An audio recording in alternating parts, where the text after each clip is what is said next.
Hi everyone, I'm Teacher Andrew. I'm spending a little time in the garden in a canoe, and it just felt like the right time to read a story. So here I go. This one is a classic. It's called Mike Mulligan and His Steam Shovel. It's by Virginia Lee Burton. Mike Mulligan and His Steam Shovel.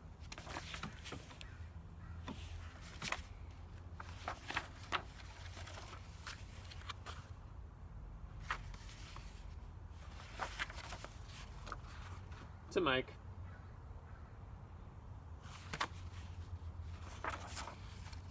Mike Mulligan had a steam shovel, a beautiful red steam shovel. Her name was Mary Ann. Mike Mulligan was very proud of Mary Ann. He always said that she could dig as much in a day as 100 men could dig in a week. But he had never been quite sure that this was true.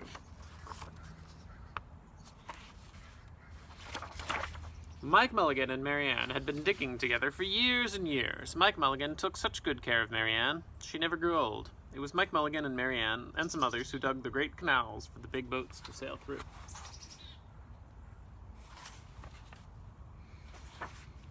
It was Mike Mulligan and Mary Ann and some others who cut through the high mountains so that trains could go through.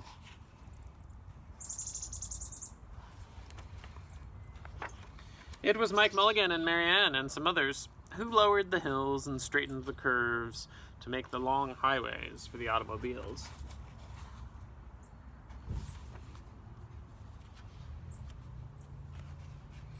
It was Mike Mulligan and Mary Ann and some others who smoothed out the ground and filled in the holes to make the landing fields for the airplanes.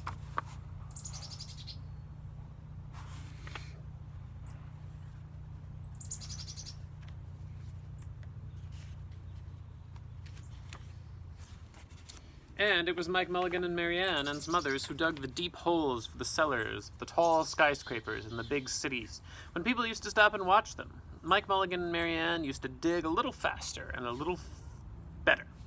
The more people stopped, the faster and better they dug. Some days they would keep as many as 37 trucks busy taking away the dirt they had dug.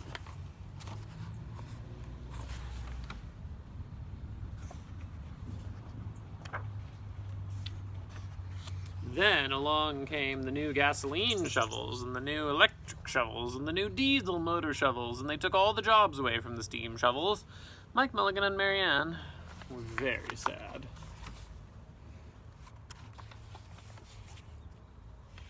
The fence says no steam shovels wanted.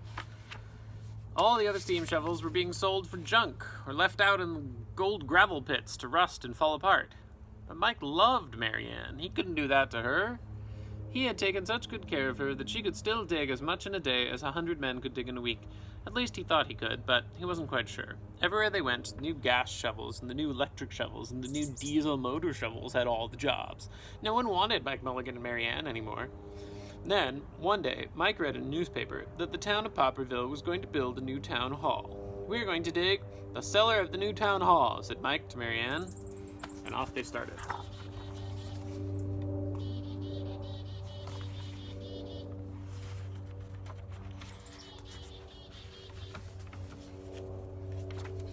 They left the canals and the railways and the railroads and the highways and the airports and the big cities where no one wanted them anymore, and they went away out into the country. They crawled along slowly up the hills and down the hills till they came to the little town of Popperville.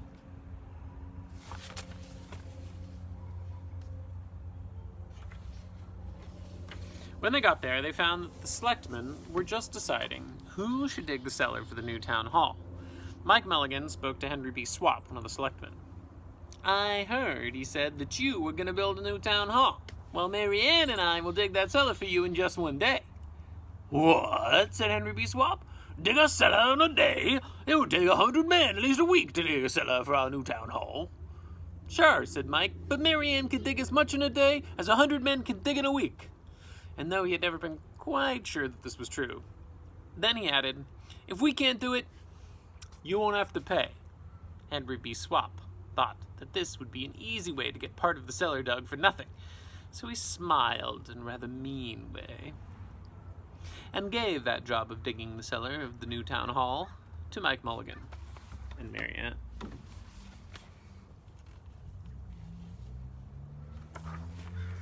They started early the next morning, just as the sun was coming up. Soon the little boy came along. "Do you think you'll finish by sundown?" he said to Mike Mulligan.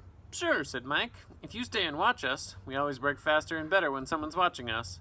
So the little boy started to watch.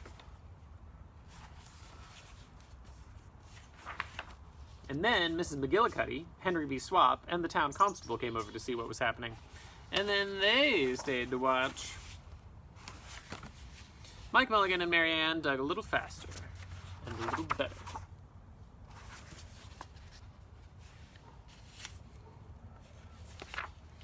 This gave the little boy a good idea.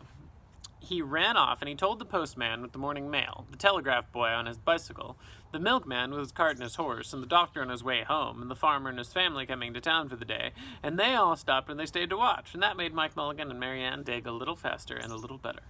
They finished the first corner neat and square, but the sun was getting higher.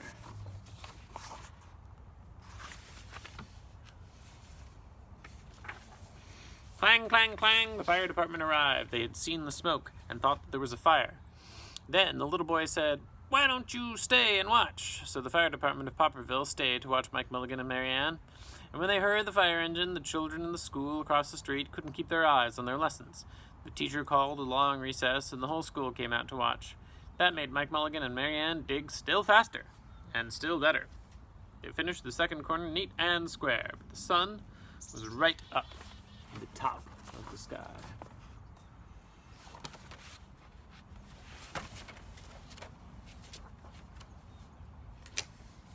Now, the girl who answers the telephone called up the next towns of Bangerville and Bopperville and Kipperville and Copperville and told them what was happening in Popperville. All the people came over to see if Mike Mulligan and his steam shovel could dig the cellar in just one day. The more people came, the faster Mike Mulligan and Mary Ann dug, but they would have to hurry. They were only about halfway through and the sun was beginning to go down. They finished the third corner, neat and square.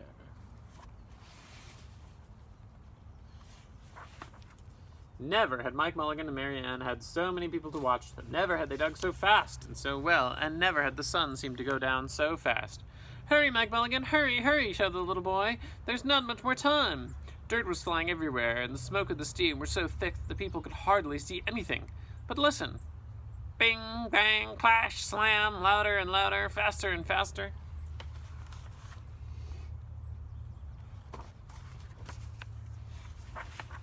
Then, suddenly, it was quiet. Slowly, the dirt settled down, the smoke and steam cleared away, and there was the cellar. All finished. 4 corners, neat and square. 4 walls, straight down, and Mike Mulligan and Mary Ann at the bottom, and the sun was just going down behind the hill. "Hooray!" shouted the people. "Hooray for Mike Mulligan and his steam shovel!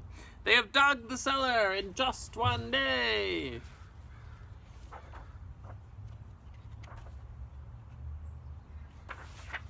Suddenly, the little boy said, "How are they going to get out?" "That's right," said Mrs. McGillicuddy to Henry B. Swap. "How's he going to get his steam shovel out?" Henry B. Swap didn't answer, but he smiled in a rather mean way. And then everybody said, "How are they going to get out?" "Hi, Mike Mulligan, how are you going to get your steam shovel out?" Mike Mulligan looked around at the 4 square walls and the 4 square corners, and he said, "We've dug so fast and we dug so well that we'd quite forgotten to leave a way out." Nothing like this had ever happened to Mike Mulligan and Mary Ann before, and they didn't know what to do. Nothing like this had ever happened before in Popperville. Everybody started talking at once, and everybody had a different idea, and everybody thought that his idea was the best. They talked, and they talked, and they argued, and they fought until they were worn out, and still no one knew how to get Mike Mulligan and Mary Ann out of that cellar that they had dug. Then Henry B. Swap said, "The job isn't finished because Mary Ann isn't out of the cellar, so Mike Mulligan won't get paid." And he smiled again in a rather mean way. Now, the little boy, who had been keeping very quiet, had another good idea. He said, "Why couldn't we leave Marianne in the cellar and build the new town hall above her? Let her be the furnace for the new town hall. And let Mike Mulligan be the janitor. And then you wouldn't have to buy a new furnace, and we could pay Mike Mulligan for digging the cellar in just one day."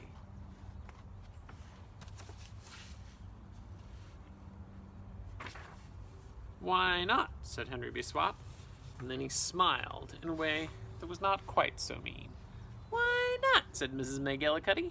"Why not?" said the town constable. "Why not?" said all the people. So they found a ladder and they climbed down into the cellar to ask Mike Mulligan and Marianne. "Why not?" said Mike Mulligan. So it was decided. And everybody was happy. They built the new town hall right over Mike Mulligan and Marianne. It was finished before winter. And every day, the little boy goes over to see Mike Mulligan and Marianne, and Mrs. McGillicuddy takes him nice hot apple pies. As for Henry B. Swap, he spends most of his time in the cellar of the new town hall, listening to the stories that Mike Mulligan has to tell, and smiling in a way that isn't mean at all.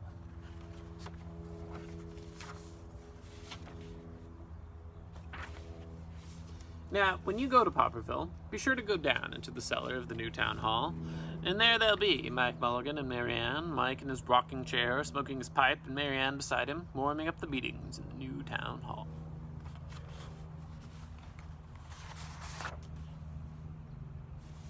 The end. And this is all the parts of the steam shovel. Smokestack. Let's adjust here.